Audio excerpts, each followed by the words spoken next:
এটা কি করে হলো? তুই আবার বিল্লোর চক্করে পড়লি না তো? কাল রাতে এসেছিল রে।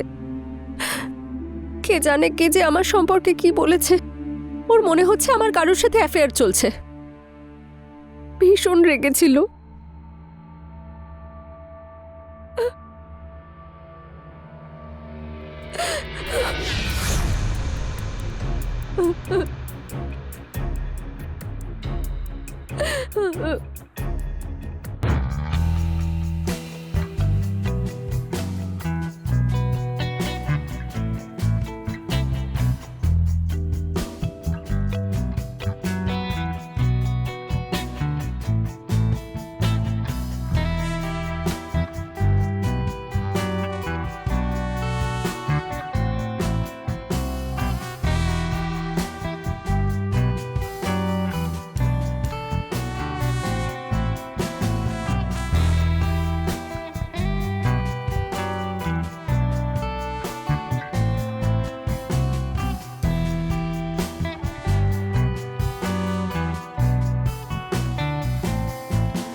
দেখ না, আমি তো এই কন্টেস্টে এইবারেও সিলেক্টেড হতে পারলাম না রে। আর তুই তো টপ 3-তে আছিস।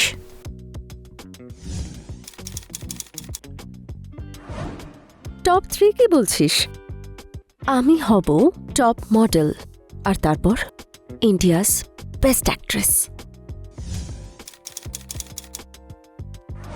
মানুষের এত বড় স্বপ্ন দেখা উচিত নয়, জানিস? স্বপ্ন বড় হলে তবেই তো আমি আকাশ ছুঁতে পারবো। আসলে কি বলতো, আমরা না ছোট শহরের মেয়ে, আর সাধারণ পরিবার থেকে এসেছি। আর এই ফিল্ডটা এত হাইফাই না, আমার ভীষণ ভয় করে। তুই না সিলেক্ট হোসনি তো, তাই লুজারের মতো কথা বলছিস। আমাকে দেখ, ইন্ডিয়ার টপ ব্র্যান্ডসের অ্যাড করে ফেলেছি। তোর মতো অ্যাডভান্স নই তো না। এতে আবার অ্যাডভান্সের কি হলো? চেষ্টা কর, সাফল্য আসবেই। আচ্ছা, ওই দরজা বন্ধ করে পরিশ্রমটা আমার দ্বারা হয় না রে। What do you mean? তুই ভালো করে জানিস আমি কি বলছি। আর সবাই এটাই বলে, that you are sleeping around. How dare you! তুই যে বলিস তুই আমার বন্ধু, আর তুই আমাকে এইসব বলছিস, একটুও লজ্জা করে না? তোর করতে লজ্জা করে না, আর আমার বলতে করবে? তুই বেরো এখান থেকে, আউট, গেট লস্ট।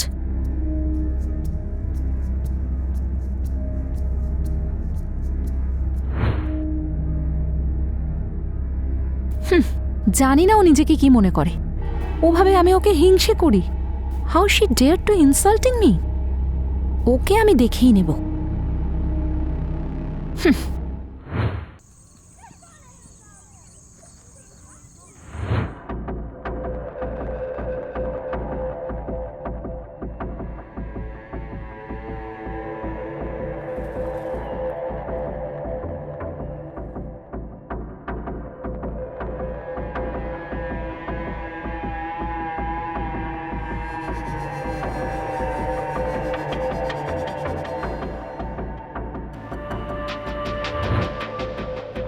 কে ওখানে?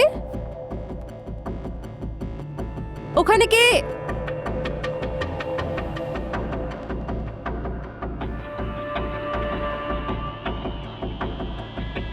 কে ওখানে?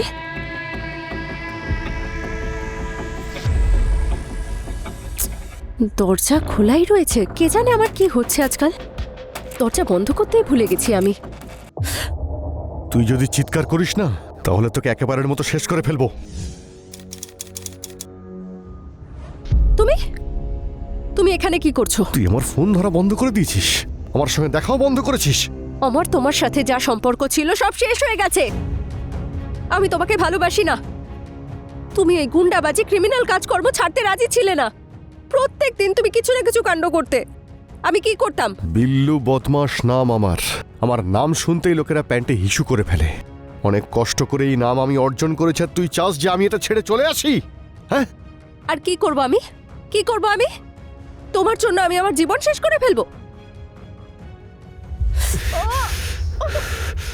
ছাড়ো! তোর শরীরের গন্ধ শুকলেই আমার নেশা হয়ে যায়। তোকে যদি আমি ভালো না বাসতাম তাহলে আজ তোকে গুলি করে মেরে ফেলতাম। আজকাল কানে আসছে তুই নাকি অনেকের সঙ্গে খুব উঠছিস। এসব ফালতু কথা বলবে না, সবটাই গুজব। আমি যেই একটু সাকসেসফুল হচ্ছি মানুষ ইচ্ছে করে আমার বদনাম করছে, আর কিচ্ছু না। ছাড়ো। এগুলো মিথ্যে হলে তুই বেঁচে যাবি, নাহলে এই শরীরে আমি ছাড়া যদি অন্য কেউ তাকায়ও তাকে আমি টুকরো টুকরো তো করবই, কিন্তু ওই দিনটা তোরও শেষ দিন হবে, বুঝেছিস? আরে তুমি ছাড়ো আমাকে, প্লিজ ছাড়ো। আমি তোমাকে ভালোবাসি না। এই, এই।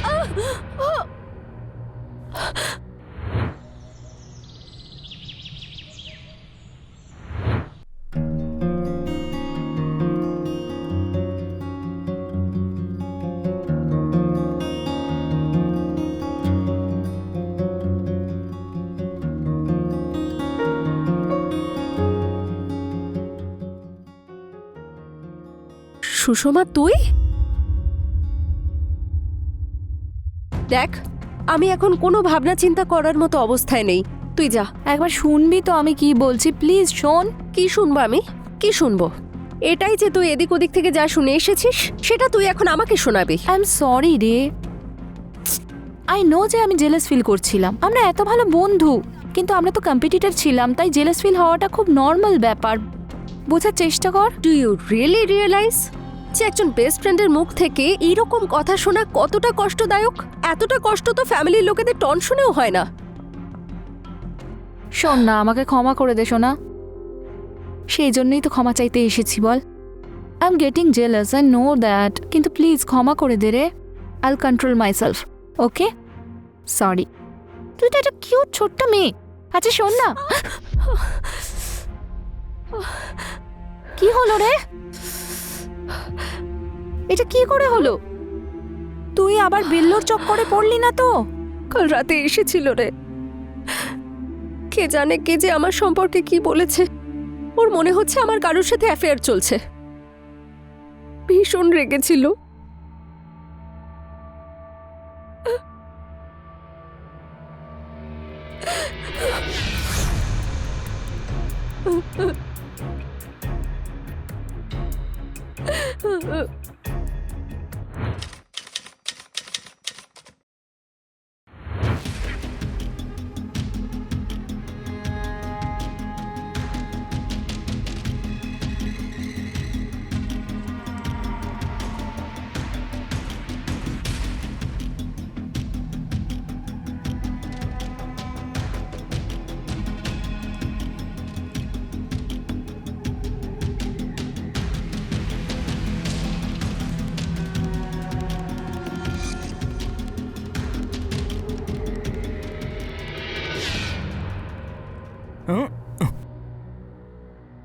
তোমার জায়গা ওইখানে না, এইখানে। কোথায় ছিলে? আজকে অনেক দেরি করে ফেললে আসতে।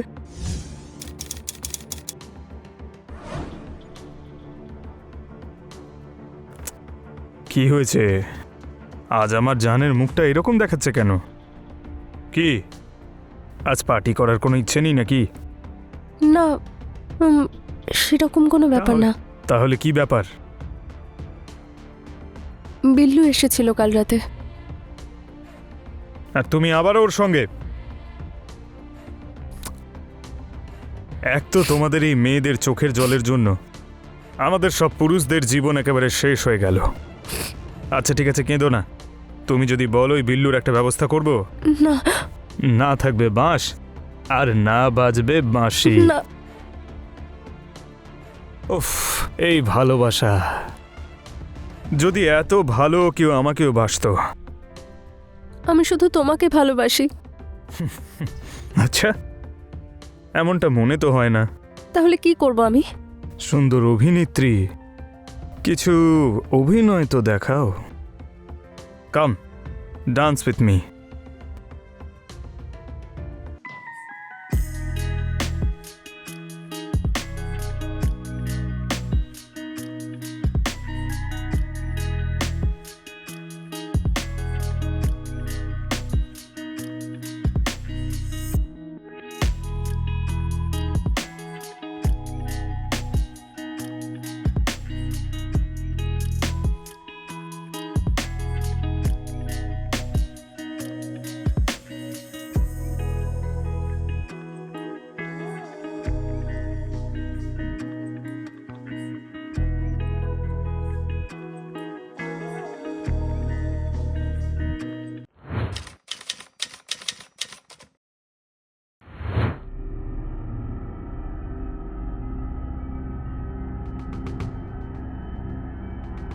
স্যার, রঙ্গনাথ খাড়ির কাছে একটা ডেড বডি পাওয়া গেছে। অজানা ডেড বডি? ছেলে না মেয়ে? স্যার, একটা মেয়ের ডেড বডি। কেউ গুলি করে ওখানে ফেলে গেছে। অনেকক্ষণ জলে থাকার জন্য বডি ফুলে গেছে, তাই বডিকে শনাক্ত করাই যাচ্ছে না। বডিতে কোনো চিহ্ন? স্যার, পায়ে একটা ট্যাটু পাওয়া গেছে। ওই ট্যাটুটার ব্যাপারে খোঁজ নাও। শহরের সমস্ত ট্যাটু আর্টিস্টদের জিজ্ঞেস করো, হয়তো কেউ এই মেয়েটার জন্য এটা তৈরি করে থাকবে, যাতে লাশটাকে চিহ্নিত করা যায়। আর যত তাড়াতাড়ি সম্ভব পোস্টমর্টেম রিপোর্ট আনাও। আর আশেপাশের সমস্ত থানায় খোঁজ নাও কোনো মিসিং কমপ্লেন আছে নাকি, যার মুখে মেয়েটার সঙ্গে মেলে। Okay sir.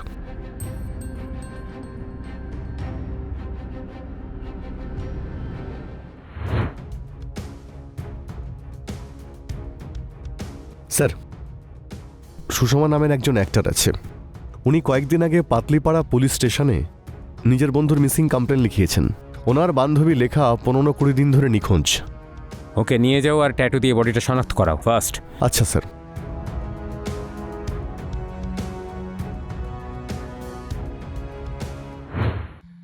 স্যার, ইনি হলেন সুষমা দেবী। উনি ওই ডেড বডিটা শনাক্ত করেছেন। প্লিজ বসুন, নিজেকে সামলান। নিন জল খান প্লিজ। দেখুন, যেমনটা আপনি ভালো করেই জানেন যে আপনার বন্ধুকে কেউ গুলি মেরে হত্যা করেছে, আর ওর লাশটা খাড়ির ভেতরে ফেলে দিয়েছিল। আপনি এই ব্যাপারে কিছু জানেন? স্যার, আমি ওকে অনেক খোঁজার চেষ্টা করেছিলাম। আমরা একসঙ্গে মডেলিং করতাম। ইনফ্যাক্ট আমরা সেম ইনস্টিটিউট থেকে ট্রেনিং নিয়েছিলাম অ্যাক্টিং আর মডেলিং এর। আমি ওকে অনেক বুঝিয়েছিলাম যে এই ফিল্ডে সামলে থাকতে। সামলে থাকবে, কিন্তু কার থেকে? স্যার, ওর ক্যারেক্টার ভালো ছিল না। এটা আপনি কি করে বলছেন? স্যার,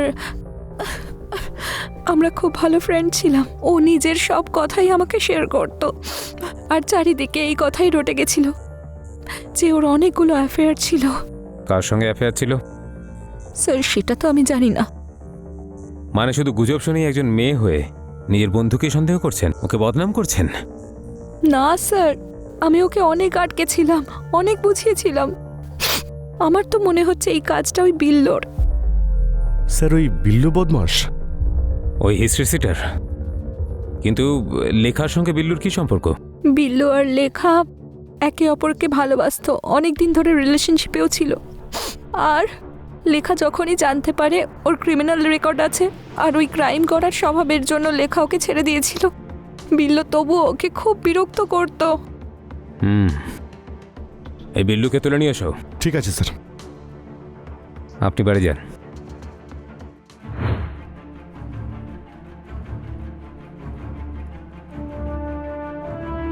কি হয়েছে? স্যার, বিল্লু পালিয়ে গেছে। আমার মনে হচ্ছে এই খুনের পিছনে ওরই হাত থাকতে পারে। না, আমার এই কেসটা এতটা সহজ মনে হচ্ছে না। স্যার, সুষমা দেবী তো বললেন যে লেখাকে ও বিরক্ত করত, আর এখনও পালিয়েছে। কে জানে কেন, কিন্তু সুষমার কথা আমার বিশ্বাস হচ্ছে না। কেন স্যার?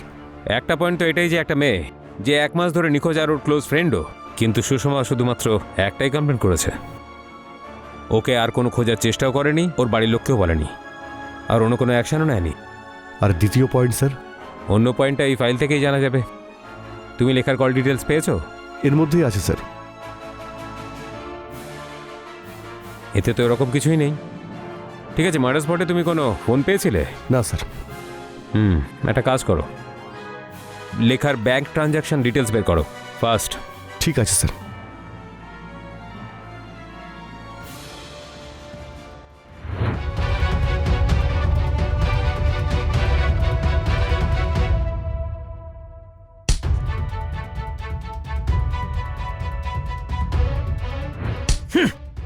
বল, কেন মেরেছিস লেখাকে? বল বল। স্যার, আমি ওকে মারিনি, ও নিজেই মারা গেছে। মনে তো হয়েছিল ওকে খুন করে দেব, কিন্তু ওকে আমি ভালোবাসতাম। একটা নিরপরাধ মেয়েকে প্রাণে মেরে দিয়ে ওর লাশ খাঁড়িতে ফেলে দিয়েছিস পচার জন্য, আর বলছিস ভালোবাসতিস? নিরাপরাধ, আর ও চরিত্রহীন মহিলা ছিল। ভালো হয়েছে ও নিজেই মারা গেছে। আর তুই তো একেবারে নির্দোষ। হ্যাঁ, যেন দুধে ধোয়া তুলসী পাতা। তোর নামের লম্বা ক্রাইম লিস্ট আছে আমাদের কাছে। স্যার, আমি তো বলছি ওকে আমি খুন করিনি। স্যার,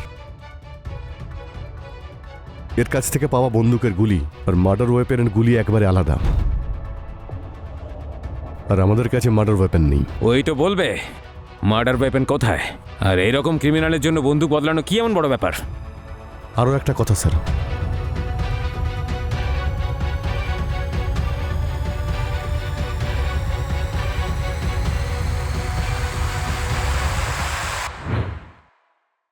শ্যাম।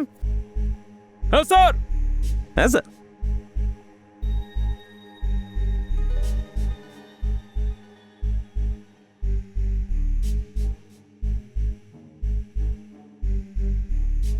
আরে বিজয়বাবু, আপনার সঙ্গে দেখা করতে এসেছি আর আপনি বেরিয়ে যাচ্ছেন? আরে ইন্সপেক্টর স্যার, আসুন আসুন, চলুন ভেতরে গিয়ে কথা বলি। না না, আমরা কিছু প্রশ্ন করতে এসেছি। আসলে আপনি তো বড় লোক মানুষ, আপনার সঙ্গে দেখা করতে গেলে তো অ্যাপয়েন্টমেন্ট নিয়ে আসতে হয়, তাই ভাবলাম যে ডিরেক্ট এসে দেখা করি। খোঁজ খবর?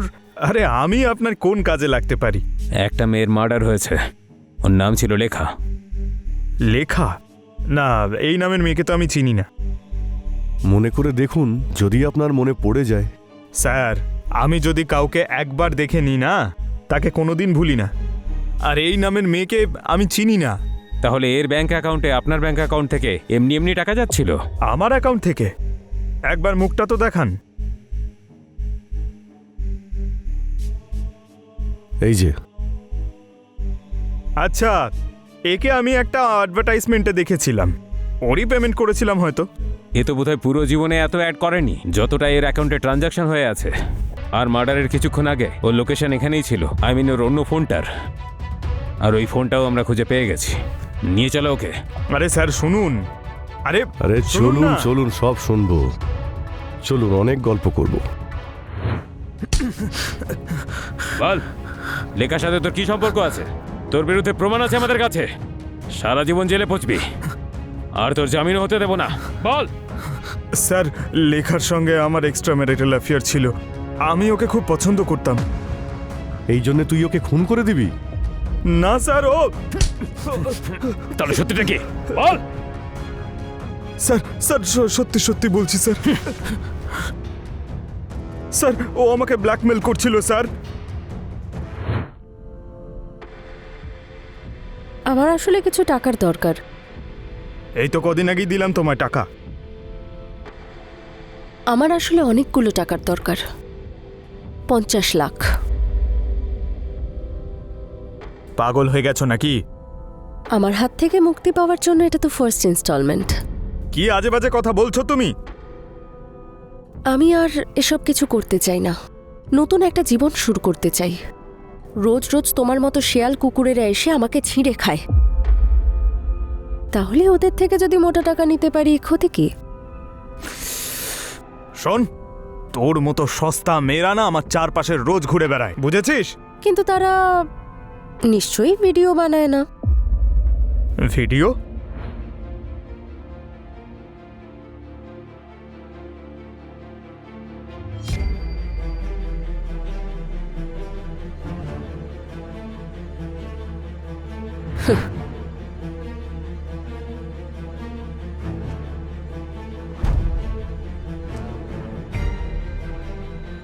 ব্যাকআপ আছে আমার কাছে, আর এটা আমি সেন্ড করব তোমার বউয়ের কাছে।